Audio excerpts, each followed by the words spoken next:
ਅੱਜ ਜਿਹੜਾ ਅਸੀਂ ਇਸ ਲੈਕਚਰ ਦੇ ਵਿੱਚ ਕਰਨ ਜਾ ਰਹੇ ਹਾਂ ਬੇਟੇ, ਮੈਂ ਪਿਛਲੇ ਜਿਹੜਾ ਸੀਗਾ ਸਾਡਾ ਦਿਨ ਉਹਦੇ ਵਿੱਚ ਮੈंने ਇੱਕ PDF ਤੁਹਾਨੂੰ ਸੈਂਡ ਕੀਤੀ ਸੀ, ਜਿਹਦੇ ਵਿੱਚ ਤੁਸੀਂ ਕਹਾਣੀ ਪੜ੍ਹੀ ਹੋਣੀ ਹੈ ਧਰਤੀ ਹੇਠਲਾ ਬੰਦ। ਅੱਜ ਪਹਿਲਾਂ ਤਾਂ ਮੈਂ ਉਸ ਦੇ ਜਿਹੜੀ ਸਾਹਿਤਕ ਵਿਸ਼ਲੇਸ਼ਣ, ਉਹਦਾ ਦ੍ਰਿਸ਼ਟੀਕੋਣ, ਉਹਦਾ ਕਿਸ ਤਰ੍ਹਾਂ ਉਹਦੀ ਕਹਾਣੀ ਦੇ ਜਿਹੜੇ ਸੀਗੇ ਹਰ ਇੱਕ ਪਹਿਲੂ ਬਾਰੇ ਅਸੀਂ ਚਰਚਾ ਕਰਾਂਗੇ। ਔਰ ਅਗਲੀ ਕਹਾਣੀ ਅੱਜ ਵੀ ਮੈंने ਅਪਲੋਡ ਕਰ ਚੁੱਕੀ ਹੈਗੀ ਆ ਮੈਂ, ਅਤੇ ਤੁਸੀਂ ਉਹ ਪੜ੍ਹਨੀ ਹੈ ਤਾਂ ਜੋ ਕੱਲ੍ਹ ਨੂੰ ਉਹਦਾ ਵਿਸ਼ਾ ਵਸਤੂ ਅਤੇ ਸਾਹਿਤਕ ਜੋ ਵੀ ਉਹਦਾ ਅੱਗੇ ਬਾਰੇ ਹੈ ਉਹਦੇ ਬਾਰੇ ਅਸੀਂ ਚਰਚਾ ਕਰ ਸਕੀਏ। ਤਾਂ ਕਹਾਣੀ ਸੀਗੀ ਪਿਛਲੀ ਸਾਡੀ ਧਰਤੀ ਹੇਠਲਾ ਬਲਦ। ਕਹਾਣੀ ਕੁਲਵੰਤ ਸਿੰਘ ਵਿਰਕ ਹੋਣਾ ਦੀ ਰਚਨਾ ਹੈ। ਜੇ ਅਸੀਂ ਇਹਦੇ ਵਿਸ਼ਾ ਵਸਤੂ ਬਾਰੇ ਗੱਲ ਕਰੀਏ, ਇਹ ਕਹਾਣੀ ਵਿਸ਼ਾ ਮਾਝੇ ਦੇ ਲੋਕਾਂ ਦੇ ਜੁਝਾਰੂ ਅਤੇ ਦੁੱਖਾਂ ਅਤੇ ਮੁਸੀਬਤਾਂ ਅੱਗੇ ਨਾ ਹਾਰਨ ਵਾਲੇ ਚਰਿੱਤਰ ਨੂੰ ਪੇਸ਼ ਕਰਦਾ ਹੈ। ਮਾਝੇ ਦੇ ਲੋਕ ਜਿਹੜੇ ਹੈਗੇ ਨੇ, ਜਿੱਥੇ ਕਰਮ ਸਿੰਘ ਦੇ ਪਰਿਵਾਰ ਵਰਗੇ ਜੁਝਾਰੂ ਨੇ, ਜੂਝਣ ਵਾਲੇ ਸਾਰੇ ਹਾਲਾਤਾਂ ਦੇ ਨਾਲ, ਚੰਗਿਆਂ ਨਾਲ ਵੀ ਮਾੜਿਆਂ ਨਾਲ ਵੀ, ਦੁੱਖਾਂ ਦੇ ਮੁਸੀਬਤਾਂ ਅੱਗੇ ਨਾ ਉਹ ਹਾਰਦੇ ਨੇ, ਉੱਥੇ ਉਹ ਕਰਮ ਸਿੰਘ ਵਰਗੇ ਯੋਧੇ ਨੇ, ਉਹ ਦੁਸ਼ਮਣਾਂ ਦਾ ਡਟ ਕੇ ਟਾਕਰਾ ਕਰਦੇ ਨੇ ਅਤੇ ਉਹਨਾਂ ਦਾ ਨਿਸ਼ਾਨਾ ਕਦੇ ਖਾਲੀ ਨਹੀਂ ਜਾਂਦਾ। ਉਹ ਲੜਦੇ ਲੜਦੇ ਆਪਣੀ ਜਾਨ ਦੇ ਦਿੰਦੇ ਨੇ। ਉਹ ਦੁੱਖਾਂ ਅਤੇ ਮੁਸੀਬਤਾਂ ਨੂੰ ਉਹਨਾਂ ਦੇ ਪਰਿਵਾਰ ਵਾਂਗੂ ਖਿੜੇ ਮੱਥੇ ਨਾਲ ਲੈ ਕੇ ਚੱਲਦੇ ਨੇ। ਉਹ ਦੁੱਖਾਂ ਹੇਠ ਦੱਬੇ ਹੋਣ ਦੇ ਬਾਵਜੂਦ ਦੂਜੇ ਲੋਕਾਂ ਦਾ ਭਾਰ ਚੁੱਕਦੇ ਨੇ। ਉਹਨਾਂ ਦਾ ਜਿਹੜਾ ਦੁੱਖ ਹੈ ਉਹਨਾਂ ਨੂੰ ਅਹਿਸਾਸ ਨਹੀਂ ਹੋਣ ਦਿੰਦੇ। ਉਹ ਕਰਮ ਸਿੰਘ ਦੇ ਬਾਪੂ, ਮਾਤਾ ਅਤੇ ਭਰਾ ਵਾਂਗ ਜਿਗਰੇ ਵਾਲੇ ਨੇ। ਉਹ ਆਪ ਦੁੱਖ ਸਹਿ ਕੇ ਅਗਲੇ ਦੇ ਸੁੱਖ ਦਾ ਖਿਆਲ ਕਰਦੇ ਨੇ। ਉਹ ਰੱਬ ਦਾ ਭਾਣਾ ਮੰਨਦੇ ਨੇ। ਉਹਨਾਂ ਦੇ ਕਿਲੇ ਬੰਦੀਆਂ ਵਿੱਚ ਘਿਰੇ ਘਰ ਦੀ ਥਾਂ ਮੜੀਆਂ ਅਤੇ ਸਮਾਧਾਂ ਦੀ ਮੌਜੂਦਗੀ ਜ਼ਾਹਰ ਕਰਦੀ ਹੈ ਕਿ ਉਹਨਾਂ ਦੇ ਜਿਹੜੇ ਵੱਡੇ ਵਡੇਰੇ ਨੇ ਸ਼ੁਰੂ ਤੋਂ ਹੀ ਹਮਲਾਵਰਾਂ ਦੇ ਨਾਲ ਯੁੱਧ ਕਰਦੇ ਰਹੇ ਨੇ, ਜੁਝਾਰੂ ਰਹੇ ਨੇ, ਕੁਰਬਾਨੀਆਂ ਦਿੰਦੇ ਰਹੇ ਨੇ। ਇਹੋ ਜਿਹੇ ਵਾਤਾਵਰਨ ਵਿੱਚ ਪੈਦਾ ਹੋਣ ਵਾਲੇ ਜਿਹੜੇ ਮਝੈਲ ਨੇ ਸ਼ੁਰੂ ਤੋਂ ਹੀ ਜੁਝਾਰੂ ਅਤੇ ਕੁਰਬਾਨੀਆਂ ਦੇ ਪੁਤਲੇ ਹੁੰਦੇ ਨੇ। ਇਸ ਕਹਾਣੀ ਦੀ ਜੇ ਅਸੀਂ ਮੰਤਵ ਦੀ ਗੱਲ ਕਰੀਏ ਤਾਂ ਉਹਨਾਂ ਦਾ ਮੰਤਵ ਇਹ ਹੈ ਕਿ ਮਾਝੇ ਦੇ ਲੋਕਾਂ ਦੇ ਦੁੱਖ, ਉਹਨਾਂ ਦੀਆਂ ਮੁਸੀਬਤਾਂ, ਉਹਨਾਂ ਦਾ ਕਿਸੇ ਦੇ ਵੀ ਅੱਗੇ ਨਾ ਹਾਰਨ ਵਾਲਾ ਜਿਹੜਾ ਜਜ਼ਬਾ ਹੈ, ਜਿਹੜਾ ਚਰਿੱਤਰ ਹੈ, ਉਹਨੂੰ ਪੇਸ਼ ਕੀਤਾ ਹੈ। ਸਾਡੇ ਵਿੱਚ ਦੁੱਖਾਂ ਅਤੇ ਮੁਸੀਬਤਾਂ ਦਾ ਦ੍ਰਿੜਤਾ ਨਾਲ ਟਾਕਰਾ ਕਰਨ ਦੀ ਜਿਹੜੀ ਪ੍ਰੇਰਨਾ ਹੈ ਉਹ ਸਾਨੂੰ ਇਸ ਕਹਾਣੀ ਤੋਂ ਮਿਲਦੀ ਹੈ। ਇਹਦੇ ਵਿੱਚ ਕਹਾਣੀਕਾਰ ਸਾਨੂੰ ਇਹ ਸੁਨੇਹਾ ਦਿੰਦਾ ਕਿ ਜਦੋਂ ਕੋਈ ਦੁੱਖ ਵਾਲੀ ਘਟਨਾ ਵਾਪਰਦੀ ਹੈ ਤਾਂ ਸਾਨੂੰ ਇਸ ਤਰ੍ਹਾਂ ਲੱਗਦਾ ਕਿ ਹੋਰਾਂ ਉੱਪਰ ਉਹਦਾ ਘੱਟ ਤੋਂ ਘੱਟ ਪ੍ਰਭਾਵ ਜਿਹੜਾ ਹੈਗਾ ਉਹ ਪੈਣਾ ਚਾਹੀਦਾ, ਕਿ ਮਤਲਬ ਮੈਂ ਤਾਂ ਦੁਖੀ ਹੈਗਾ ਹੀ ਹਾਂ, ਹੋਰ ਲੋਕ ਇਸ ਚੀਜ਼ ਤੋਂ ਦੁਖੀ ਨਾ ਹੋਣ। ਤਾਂ ਇਹਦੇ ਵਿੱਚ ਜਿਹੜਾ ਕਹਾਣੀਕਾਰ ਇਹ ਸੁਨੇਹਾ ਦਿੰਦਾ ਕਿ ਜੇ ਕੋਈ ਘਟਨਾ ਵਾਪਰਦੀ ਹੈ ਤਾਂ ਸਾਨੂੰ ਕਿਸ ਤਰ੍ਹਾਂ ਉਹਨੂੰ ਸਹਿਣਾ ਚਾਹੀਦਾ, ਹੋਰਾਂ ਉੱਪਰ ਕਿਵੇਂ ਉਹਦੇ ਪ੍ਰਭਾਵ ਨੂੰ ਘੱਟ ਕਰਨਾ ਚਾਹੀਦਾ। ਜਿਸ ਤਰ੍ਹਾਂ ਕਰਮ ਸਿੰਘ ਦਾ ਪਰਿਵਾਰ ਉਹਦੀ ਮੌਤ ਜਿਹੜੀ ਹੈਗੀ ਜਿਗਰੇ ਨਾਲ ਸਹਿੰਦੀ ਹੈ, ਕੋਸ਼ਿਸ਼ ਕਰਦੇ ਨੇ ਉਹ ਕਿ ਮਾਨ ਸਿੰਘ ਨਾਲ ਇਹ ਗੱਲ ਅਸੀਂ ਘੱਟ ਤੋਂ ਘੱਟ ਸ਼ੇਅਰ ਕਰੀਏ। ਜੇ ਅਸੀਂ ਕਹਾਣੀ ਦੇ ਪਲਾਟ ਦੀ ਗੱਲ ਕਰੀਏ ਤਾਂ ਇਹ ਕਹਾਣੀ ਦਾ ਜਿਹੜਾ ਪਲਾਟ ਹੁੰਦਾ ਬੇਟੇ ਕਿ ਲੇਖਕ ਕਿਸੇ ਵੀ ਕਹਾਣੀ ਨੂੰ ਲਿਖਣ ਤੋਂ ਪਹਿਲਾਂ ਇੱਕ ਆਪਣਾ ਸੀਕੁਐਂਸ ਰਚ ਲੈਂਦਾ ਕਿ ਮੈਨੇ ਕਹਾਣੀ ਜਿਹੜੀ ਹੈਗੀ ਹੈ ਸਿਰਫ ਇੰਨੇ ਕੁ ਹੀ ਜਿਹੜੇ ਏਰੀਏ ਦੇ ਵਿੱਚ ਸੁਣਾਉਣੀ ਹੈ, ਮੈਨੇ ਸਿਰਫ ਇਸ ਕਹਾਣੀ 'ਤੇ ਕੌਨਸਨਟਰੇਟ ਕਰਨਾ ਹੈ। ਕਿਉਂਕਿ ਜਿਹੜੀ ਇੱਕ ਕਹਾਣੀ ਹੁੰਦੀ ਹੈ ਉਹ ਕਾਫੀ ਛੋਟੀ ਛੋਟੀ ਕਹਾਣੀਆਂ ਆਪਣੇ ਨਾਲ ਲੈ ਕੇ ਚੱਲਦੀ ਹੈ। ਜਿਵੇਂ ਅਸੀਂ ਅਕਸਰ TV ਦੇ ਵਿੱਚ ਵੀ ਜਿਵੇਂ ਤੁਸੀਂ ਦੇਖਦੇ ਹੋ ਬੇਟੇ ਕਿ ਜਿਹੜੀ ਇੱਕ ਕਹਾਣੀ ਅਗਰ ਅਸੀਂ ਫਿਲਮ ਦੇਖਦੇ ਹਾਂ ਤਾਂ ਉਹਦੇ ਵਿੱਚ ਜਿਹੜੀ ਬਹੁਤ ਸਾਰੀਆਂ ਛੋਟੀ ਛੋਟੀਆਂ ਕਹਾਣੀਆਂ ਨਾਲੋਂ ਨਾਲ ਚੱਲ ਰਹੀਆਂ ਹੁੰਦੀਆਂ ਨੇ। ਤਾਂ ਪਿੰਡ ਦੇ ਜਿਹੜੇ ਨੌਜਵਾਨਾਂ ਦਾ ਅੰਗਰੇਜ਼ੀ ਫੌਜ 'ਚ ਭਰਤੀ ਹੋ ਕੇ ਬਰਮਾ ਦੇ ਵਿੱਚ ਅੰਗਰੇਜ਼ਾਂ ਵਿਰੁੱਧ ਲੜਨਾ, ਫੌਜ ਵਿੱਚ ਦੋਸਤੀਆਂ ਦਾ ਗੂੜਾ ਹੋਣਾ, ਕਿਸੇ ਕਿਸੇ ਫੌਜੀ ਨੂੰ ਛੁੱਟੀ ਦਾ ਮਿਲਣਾ, ਨਾਲ ਦੇ ਫੌਜੀ ਦੀ ਛੁੱਟੀ ਦਾ ਜਿਹੜਾ ਹੈਗਾ ਉਹ ਪਿੰਡ ਜਾਣ ਲਈ ਕਹਿਣਾ। ਛੁੱਟੀ ਆਏ ਮਾਨ ਸਿੰਘ ਦੀ ਛੁੱਟੀ ਖਤਮ ਹੋਣ ਦੇ ਨੇੜੇ ਆਪਣੇ ਦੋਸਤ ਦੇ ਪਿੰਡ ਜਾਣਾ ਹੁੰਦਾ। ਉਹਦੇ ਘਰ ਜਾ ਕੇ ਉਹਦੇ ਮਾਂ-ਬਾਪ ਵੱਲੋਂ ਜਿਹੜਾ ਨਿੱਘ ਜਿਹੜੀ ਉਹਨੂੰ ਮਹਿਸੂਸ ਨਹੀਂ ਹੁੰਦੀ। ਉਹਨਾਂ ਦਾ ਉਸਦੀ ਛੁੱਟੀ ਦਾ ਸਵਾਦ ਖਰਾਬ ਹੋਣ ਦੇ ਡਰ ਕਰਕੇ ਉਹਦੀ ਮੌਤ ਬਾਰੇ ਨਹੀਂ ਦੱਸਦੇ। ਅਗਲੇ ਦਿਨ ਕਰਮ ਸਿੰਘ ਦੀ ਪੈਨਸ਼ਨ ਲੈ ਕੇ ਆਏ ਡਾਕੀਏ ਤੋਂ ਕਰਮ ਸਿੰਘ ਦੇ ਮਾਰੇ ਜਾਣ ਬਾਰੇ ਉਹਨੂੰ ਪਤਾ ਲੱਗਦਾ, ਉਹ ਰੋਂਦਾ।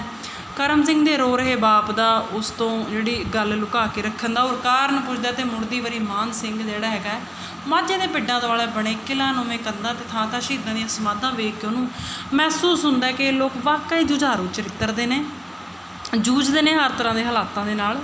ਕੁਦਰਤੀ ਨੇ, ਯਥਾਰਥ ਵੀ ਸਾਨੂੰ ਇਸ ਜਿਹੜੀ ਕਹਾਣੀ ਦੇ ਵਿੱਚ ਨਜ਼ਰ ਆਉਂਦਾ, ਸਾਨੂੰ ਸਭ ਕੁਛ ਅਸਲੀ ਲੱਗਦਾ ਹੈ। ਅਤੇ ਕਹਾਣੀ ਦਾ ਜਿਹੜਾ ਪਲਾਟ ਹੈ ਸੁਆਦਲਾ ਹੈ, ਉਤਸੁਕਤਾ ਭਰਿਆ। ਇਹ ਕਹਾਣੀ ਦਾ ਸਭ ਤੋਂ ਵੱਡਾ ਗੁਣ ਹੈ ਇਹਦੇ ਵਿੱਚ ਕਲਾਕਾਰੀ ਨਾਲ ਸਿਰਜਿਆ ਗਿਆ ਬਿਰਤਾਂਤਕ ਓਲਾ ਹੈਗਾ, ਜਿਹਦੇ ਵਿੱਚ ਬਜ਼ੁਰਗ ਅਤੇ ਉਹਦੇ ਪਰਿਵਾਰ ਦੇ ਜਿਹੜਾ ਹੈਗਾ ਉਹਨਾਂ ਦਾ ਜਿਹੜਾ ਵਤੀਰਾ ਹੈਗਾ, ਉਹਦੀ ਅਸੁਭਾਵਿਕਤਾ ਦਾ ਜਿਹੜਾ ਤਰਕ ਫਿਰ ਉਹ ਕੀ ਦਿੰਦਾ ਹੈ ਪਾਠਕ ਨੂੰ ਪਹਿਲੀ ਨਜ਼ਰੇ ਨਹੀਂ ਦਿੰਦਾ, ਉਹ ਕਹਾਣੀ ਦੇ ਅੰਤ ਦੇ ਵਿੱਚ ਜਿਹੜੀ ਹੈਗੀ ਲਿਸ਼ਕੋਰ ਨਾਲ ਸਾਨੂੰ ਪਤਾ ਲੱਗਦਾ ਹੈ। ਜਦੋਂ ਪੇਸ਼ ਹੋ ਚੁੱਕਾ ਬਿਰਤਾਂਤ ਮੁੜ ਮੁੜ ਨਵੇਂ ਅਰਥਾਂ 'ਚ ਲਿਸ਼ਕ ਲਿਸ਼ਕ ਉੱਠਦਾ ਅਤੇ ਸਾਨੂੰ ਬਜ਼ੁਰਗ ਅਤੇ ਉਹਦੇ ਪਰਿਵਾਰ ਦੀ ਚੁੱਪ ਸਮਝ ਦੇ ਵਿੱਚ ਆਉਂਦੀ ਹੈ। ਕਹਾਣੀ 'ਚ ਸਮੇਂ ਦੀ ਸਥਾਨ ਦੀ ਏਕਤਾ ਕਾਇਮ ਨਹੀਂ ਰਹਿੰਦੀ, ਕਿਉਂਕਿ ਇਹਦੀਆਂ ਕੁਝ ਘਟਨਾਵਾਂ ਦਾ ਸੰਬੰਧ ਜਿਹੜਾ ਹੈਗਾ ਉਹ ਬਰਮੇ ਦੀ ਫੌਜੀ ਮੋਰਚੇ ਨਾਲ ਹੈਗਾ। ਇਸ ਤਰ੍ਹਾਂ ਦੀਆਂ ਘਟਨਾਵਾਂ ਜਿਹੜੀਆਂ ਹੈਗੀਆਂ ਨੇ ਲੜੀਵਾਰ ਸਮੇਂ ਦੇ ਵਿੱਚ ਵੀ ਨਹੀਂ ਵਾਪਰਦੀਆਂ, ਸਗੋਂ ਲੰਬੇ ਸਮੇਂ 'ਚ ਵਾਪਰਦੀਆਂ ਨੇ। ਇਹਦੇ ਵਿੱਚ ਪ੍ਰਭਾਵ ਦੀ ਏਕਤਾ ਜਿਹੜੀ ਹੈਗੀ ਮੁੱਢ ਤੋਂ ਲੈ ਕੇ ਅਖੀਰ ਤੱਕ ਵੈਸੇ ਕਾਇਮ ਰਹਿੰਦੀ ਹੈ। ਸਾਰੀ ਕਹਾਣੀ ਮਾਝੇ ਦੇ ਲੋਕਾਂ ਦੇ ਜੁਝਾਰੂ ਦੁੱਖਾਂ ਮੁਸੀਬਤਾਂ ਅੱਗੇ ਨਾ ਹਾਰਨ ਵਾਲੇ ਚਰਿੱਤਰ ਨੂੰ ਪੇਸ਼ ਕਰਦੀ ਹੈ। ਕਹਾਣੀ ਦਾ ਜਿਹੜਾ ਅੰਤ ਆ ਉਹ ਖਿੱਚ ਭਰਿਆ, ਮੱਧ ਸੁਆਦਲਾ ਅਤੇ ਉਤਸੁਕਤਾ ਭਰਿਆ। ਪਾਤਰ ਉਸਾਰੀ ਬਾਖੂਬ ਹੈ, ਮੇਰੇ ਕੋਲ ਸ਼ਬਦ ਨਹੀਂ ਹੈਗੇ। ਅਣਵੰਡੇ ਪੰਜਾਬ ਦੇ ਪੇਂਡੂ ਜੀਵਨ 'ਚੋਂ ਲਏ ਗਏ ਪਾਤਰ ਹੈਗੇ ਨੇ ਉਹ। ਕਰਮ ਸਿੰਘ ਦਾ ਪਿਓ, ਭਰਾ, ਉਹਦੀ ਮਾਂ, ਉਹਦਾ ਬੱਚਾ, ਡਾਕੀਆ ਕੁਦਰਤੀ ਪਾਤਰ ਲੱਗਦੇ ਨੇ ਸਾਨੂੰ ਬਿਲਕੁਲ। ਅਤੇ ਪਾਤਰ ਚਿੱਤਰਨ ਬੜਾ ਮਨੋਵਿਗਿਆਨਕ ਹੈ, ਯਥਾਰਥਕ ਹੈ। ਪਾਤਰਾਂ ਦੇ ਸੁਭਾਅ ਉਗੜਵੇਂ ਨੇ, ਨਿਖੜਵੇਂ ਨੇ, ਇੱਕ ਦੂਜੇ ਤੋਂ ਅਲੱਗ-ਅਲੱਗ ਨੇ।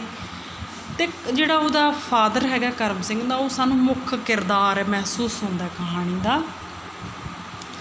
ਔਰ ਅਗਰ ਵਾਤਾਵਰਨ ਦੀ ਗੱਲ ਕਰੀਏ, ਵਾਤਾਵਰਨ ਵੀ ਕਹਾਣੀ ਦੇ ਵਿੱਚ ਪਿੰਡ ਦੇ ਵਿੱਚ ਖੂਹ ਦਿਖਾਏ ਗਏ ਨੇ, ਟਾਂਗੇ, ਮੱਝਾਂ ਕੱਟੀਆਂ, ਘੋੜੀਆਂ, ਦਾਣੇ ਭੁੰਨਣ ਵਾਲੀਆਂ ਭੱਠੀਆਂ, ਪਾਣੀ ਦੀ ਵਾਰੀ ਦੀ ਗੱਲ ਹੋ ਰਹੀ ਹੈ, ਕਮਾਦਾਂ ਦੀ ਗੱਲ ਹੋ, ਤਾਂ ਕਿਤੇ ਬਹੁਤ ਬੜਾ ਸੋਹਣੇ ਤਰੀਕੇ ਨਾਲ ਉਹਨਾਂ ਨੇ ਪੇਂਡੂ ਜਿਹੜਾ ਵਾਤਾਵਰਨ ਆ ਉਹ ਸਿਰਜਿਆ। ਵਾਰਤਾਲਾਪ ਦੀ ਜੇ ਗੱਲ ਕਰੀਏ, ਇਸ ਕਹਾਣੀ ਦੇ ਵਿੱਚ ਲੋੜ ਅਨੁਸਾਰ ਜਿਹੜੇ ਵਾਰਤਾਲਾਪ ਕੀਤੇ ਗਏ ਨੇ, ਡਾਇਲੋਗਸ ਬੜੇ ਮਤਲਬ ਜਿਹੜੇ ਹੈਗੇ ਨੇ ਅਟਰੈਕਟਿਵ ਨੇ। ਭਾਸ਼ਾ ਜਿਹੜੀ ਹੁੰਦੀ ਹੈ, ਕਿਸੇ ਦੀ ਵੀ ਜਿਹੜੀ ਸਰਲ ਭਾਸ਼ਾ ਹੁੰਦੀ ਹੈ, ਉਹਦੇ 'ਚ ਕੋਈ ਜਾਦੂ ਨਹੀਂ ਹੁੰਦਾ। ਤਾਂ ਜਾਦੂ ਕਰਨ ਦੇ ਲਈ ਜਿਹੜੀ ਸ਼ੈਲੀ ਹੈ, ਜਿਹੜੀ ਬੋਲੀ ਹੈ, ਰੋਚਕ, ਸੁਆਦਲੀ ਅਤੇ ਰਸ ਭਰੀ ਹੋਣੀ ਚਾਹੀਦੀ ਹੈ।